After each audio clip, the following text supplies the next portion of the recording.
নানা জায়গায় দেখা সাক্ষাৎ হয়েছে, সে কথা যদি বলি তাহলে আরও সময় চলে যাবে, আপনাদের ধৈর্যচ্যুতি ঘটবে।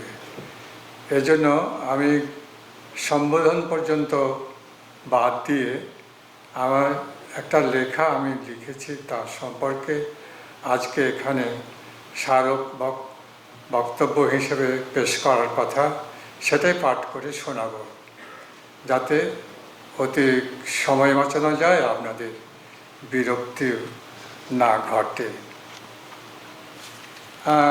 এখানে কিছু কথা উঠেছে মোস্তফা জামান আব্বাসী সম্পর্কে।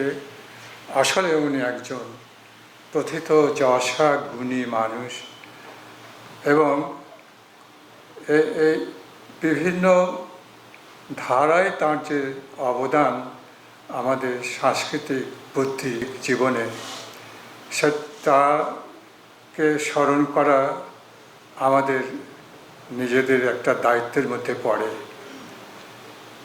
অতীতে মানে 1 বছর হলো তার মৃত্যু, এর মধ্যে কোনো সংগঠন যদি না করে থাকে তাহলে তাতে মোস্তফা আব্বাসী ক্ষতি হয় না, আমাদেরই ক্ষতি হয়। তবে একটা সংশোধন আমি বলতে পারি, গত যে 21শে ফেব্রুয়ারি উপলক্ষে বাংলা একাডেমি সাংস্কৃতিক আয়োজন করেছিল, সে সাংস্কৃতিক আয়োজনে একটা দিন মোস্তফা জামান আব্বাসীর অবদান সম্পর্কে নির্ধারিত ছিল এবং সেখানে আমি একজন বক্তাও ছিলাম।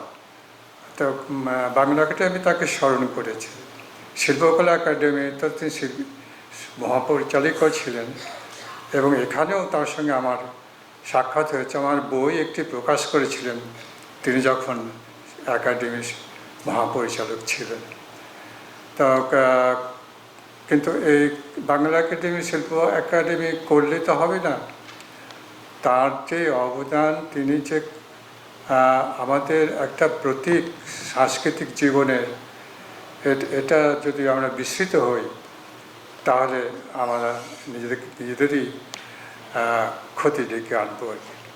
তো যাই হোক, আমি আমার লেখাটা আপনাদের একটু পড়ে শোনাই। মোস্তফা জামান আব্বাসী একটি প্রথিত যশা সঙ্গীতশিল্পী পরিবারের সন্তান। সঙ্গীতশিল্পী আব্বাস উদ্দিন আহমদ এই পরিবারের প্রথম পুরুষ, যিনি লোকসঙ্গীত গেয়ে দেশে বিদেশে অজস্র খ্যাতি ও গৌরব অর্জন করেন। তার দরদী কণ্ঠের সুরেরা লোকগান সকল শ্রেণীর মানুষকে মোহিত ও মন্ত্রমুগ্ধ করে। শহরের যেসব ভদ্রজন লোকসঙ্গীতকে অপাংতেয় মনে করতেন, তারাও মোহিত হন, তাদেরও ভুল ভাঙে। কলকাতা থেকে আব্বাস উদ্দিন আহমদের লোকগানের শত শত রেকর্ড প্রকাশিত হয় এবং গ্রামোফোনের মাধ্যমে দেশের গ্রামে গঞ্জে তা ছড়িয়ে পড়ে। রেকর্ডে ধারণকৃত তার গান আমরা 40-এর দশকে দূর গ্রামাঞ্চল থেকে শুনেছি এবং আবেগে আপ্লুত হয়েছি। আব্বাস উদ্দিন বিদেশেও বাংলা লোকসঙ্গীত পরিবেশন করে সুখ্যাতি লাভ করেন এবং দেশের জন্য দুর্লভ গৌরব বহন করে আনেন। আব্বাস উদ্দিনের সঙ্গীত চর্চা ও সাধনাকে আমরা অন্য একটি দৃষ্টিকোণ থেকেও বিচার করতে চাই।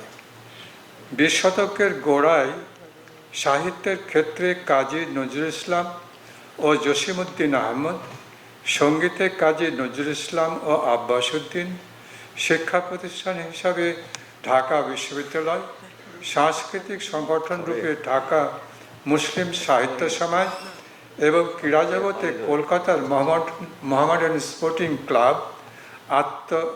ক্লাবের আত্মপ্রকাশ এবং সাফল্য বাংলায় দ্বিতীয় রেনেসাঁর সূচনা করে, যা মুসলিম রেনেসাঁ নামে অভিহিত। প্রথম রেনেসাঁর সূত্রপাত হয় 19 শতকের শুরুতে কলকাতায়, যা মূলত হিন্দু এলিট শ্রেণীর মধ্যে সীমাবদ্ধ ছিল। সেখানে মুসলমানের অংশগ্রহণ ছিল না। এই 100 বছর ব্যবধানে পিছন দিকে তাকালে দেখা যায় সঙ্গীত জগতে মুসলমানের উপস্থিতি শূন্য। গ্রামাঞ্চলে লোকসঙ্গীত ছিল আর লালনের আধ্যাত্মিক বাউল গান। কলকাতায় মুন্সি মোহাম্মদ কাসেম খান রেকর্ড করতে চাইলে গ্রামোফোন কোম্পানির মালিক স্বনামে রেকর্ড করতে চাননি। কে মল্লিক ছদ্মনামে রেকর্ড করা হয়। এরূপ এক দুঃসময়ে নজরুল এবং আব্বাসউদ্দিন আবির্ভূত হয়ে সবাইকে তাক লাগিয়ে দেন। মুসলিম সমাজে সঙ্গীত চর্চা নিষিদ্ধ ছিল। তারা সব বাধা ঠেলে বেরিয়ে আসেন এবং প্রতিকূল অবস্থার বিরুদ্ধে সংগ্রাম করে সমাজের একটি অন্ধকার জগতের দ্বার উন্মোচন করেন। মুসলিম রেনেসাঁর অন্যতম প্রাণপুরুষ আব্বাসউদ্দিন একদিকে মুসলিম সমাজকে জাগিয়ে তোলেন, অপরদিকে একটি আলোকিত পরিবার গড়ে তোলেন। মুস্তাফা জামান আব্বাসী এবং কন্যা ফেরদৌসী রহমান এই পরিবারের দ্বিতীয় প্রজন্মের এবং দহিত্রী নাশিদ কামাল ও সামিরা আব্বাসী তৃতীয় প্রজন্মের সন্তান ছিলেন। তারা সবাই উচ্চশিক্ষিত ও সঙ্গীত শিল্পী। মুস্তাফা জামান আব্বাসী একাধারে লোকসঙ্গীত শিল্পী ও লেখক গবেষক, ফেরদৌসী রহমান নজরুল এবং রবীন্দ্রসঙ্গীত শিল্পী, সুরকার ও সংগঠক, নাশিদ কামাল নজরুল সঙ্গীত শিল্পী এবং শিক্ষক, সামিরা আব্বাসী লোকসঙ্গীত শিল্পী ও লেখক। এদেশের শিক্ষা ও সংস্কৃত জগতে এমন একটি গুণীমানী, ভাস্বর ও প্রতিভাদীপ্ত পরিবার বিরল। একজন আবেগী লোকসঙ্গীত শিল্পী হিসেবে মুস্তাফা জামান আব্বাসীর পরিচয় সর্বজন বিদিত। যোগ্য উত্তরসূরি হিসেবে তিনি পিতাকে অনুসরণ করে নিজ কণ্ঠে লোকসঙ্গীতকে বেছে নেন। পিতা পুত্রের কণ্ঠে উত্তরবঙ্গের ভাওয়াইয়া এবং ভাটি অঞ্চলের ভাটিয়ালি সর্বাধিক সংখ্যায় এবং স্বরগ্রামের সর্বোচ্চতায় পৌঁছে যায়। মুস্তাফা জামান আব্বাসী নিজে গান করেছেন। লোকগানকে জনপ্রিয় করে তোলার জন্য টেলিভিশনের মাধ্যমে দীর্ঘ সময় ধরে প্রচার কার্য চালিয়েছেন। আমরা যারা তার সমসাময়িক, তার সুদক্ষ উপস্থাপনায় টেলিভিশনে পরিবেশিত আমার ঠিকানা, ভরা নদীর বাঁকে, আমার ভুবন, লৌকিক বাংলা ইত্যাদি সঙ্গীত অনুষ্ঠানের কথা ভুলি কি করে। তিনি মাটি ও মানুষের গান মাঠ থেকে তুলে এনে নিজে গেয়েছেন, অন্য শিল্পীদের কণ্ঠে তুলে ধরেছেন। লোকসঙ্গীতের ক্ষেত্রে দ্বিতীয় যে কাজটি করেছেন তা হলো পিতা আব্বাসউদ্দিনের রেকর্ডকৃত এবং নানা সভাস্থানে গীত গানগুলো সংগ্রহ করে গ্রন্থাকারে প্রকাশ করা। রেকর্ড কোম্পানির নামসহ এরূপ গানের তালিকাও প্রকাশ করেন তিনি। তার সম্পাদিত ভাটির দাসে ভাটিয়ালি গ্রন্থে কথা ও সুরসহ 123টি ভাটিয়ালি গান সংকলিত হয়েছে। এগুলোর মধ্যে 49টি গান আব্বাসউদ্দিন গিয়েছেন, বাকিগুলি গিয়েছেন শেখ ভানু, শচীন দেব বর্মন, নির্মলেন্দ্র চৌধুরী, আব্দুল আলী, ফেরদৌসী রহমান, নীনা হামিদ এবং লেখক স্বয়ং। এর ভূমিকায় তিনি লিখেন, স্বপ্ন দেখি কোন দিন ভাটিয়ালি নামে হবে প্রতিষ্ঠান, যেখানে সব গান থাকবে সংরক্ষিত সুরসহ। প্রজন্ম খুঁজে পাবে প্রতিটি গান গায়কী সহ। স্বপ্ন দেখি কোনো বিচ্ছেদী নামে হবে প্রতিষ্ঠান ভাটি অঞ্চলের শহরগুলোতে। কেউ জিজ্ঞেস করলে বলবেন, বিচ্ছেদী বাংলাদেশের প্রাণভ্রমরা, না হলে বাঁচবে না বাংলাদেশের প্রাণ। এটা তার উক্তি পড়লাম। মুস্তাফা জামান আব্বাসী ভাওয়াইয়ার জন্মভূমি নামে 2 খণ্ডে আব্বাসউদ্দিনের নিজের এবং অন্য অনেক শিল্পীর গাওয়া 3 শতাধিক গান সংকলনের সম্পাদনা আকারে প্রকাশ করেন। তিনি দ্বিতীয় খণ্ডের ভূমিকায় লেখেন, গান গেয়ে ফিরেছি অনেকগুলো বছর, পেছনে ফিরে তাকায় সংখ্যায় হাজার, অর্থাৎ 1000 গান তিনি গেয়েছেন।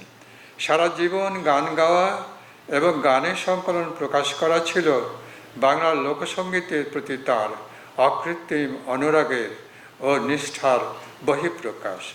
লোকসঙ্গীত শিল্পী মুস্তাফা জামান আব্বাসের ভাবমূর্তি আমাদের সবার জানা।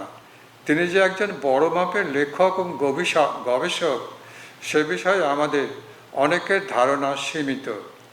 তিনি ছোট বড় প্রায় অর্ধশতক গ্রন্থের প্রণেতা। বিচিত্র বিষয় নিয়ে লিখেছেন। বিষয় ও আঙ্গিক ভেবে তার রচনার নানা বিভাজন লক্ষ্য করা যায়, যেমন লোকসঙ্গীত ও লোকসংস্কৃতি, জীবনী গ্রন্থ, আত্মজীবনী, ভ্রমণ কাহিনী, অনুবাদ সাহিত্য, উপন্যাস এবং রম্য রচনা।